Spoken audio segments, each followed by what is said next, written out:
The wearing of face coverings in shops in England will become compulsory from midnight, and failing to do so could result in a £100 fine.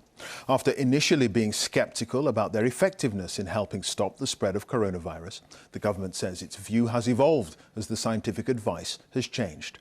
But it's not just shops. You'll have to cover your mouth and nose in other enclosed public spaces, including banks, public transport hubs and takeaways. In some areas, though, it is up to you to decide, including in pubs, gyms and cinemas.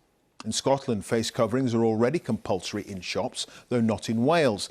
And from August, Northern Ireland will run a public information campaign encouraging the use of face coverings before deciding whether or not to make them mandatory.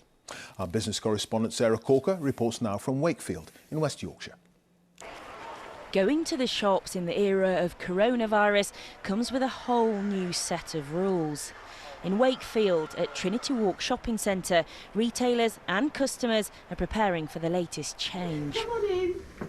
Thank you. You can sanitise your hands if you want to. Inside this candle shop, owner Tanya is taking a no-nonsense approach to compulsory face coverings.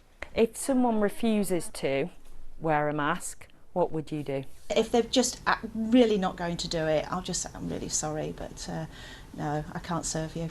Rather than get into a situation of enforcing anything, I just won't let them in. Face coverings are not a substitute for social distancing and regular hand washing, but an additional measure to help stop the spread of the virus.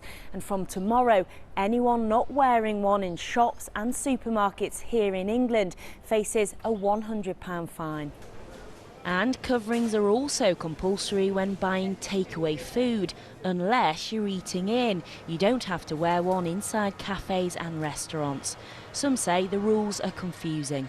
I think it should be made compulsory throughout until we find a vaccine. And it won't put you off going shopping? No, not at all, no. Not at all, feel safer. It puts me off mainly because of the little one, because she looks at me funny when I've got it on, she can't see my expression. Probably do a little more online shopping and just try not to come out as much. You're saving people passing the virus on. I mean, if some stupid ones want to pass the virus on, fine, but be it on their head. Children under 11 and those with a disability or certain physical or mental health conditions will be exempt. But there is debate over who should enforce the rules. Food retailers like the Co-op are worried about staff safety. We've had abuse, we've had physical assaults. Our colleagues have been threatened on a consistent basis through COVID. This is another thing that they have to enforce, and it will be a flashpoint. It's not their job, it's the police's job. But the organisation that represents most frontline police officers says they don't have the resources to be mask monitors. If we were getting calls about that regularly, then obviously that doesn't allow us to undertake our normal role of policing. Obviously, if we are getting into a situation where there's conflict, then of course we will attend as we normally would do and deal with that.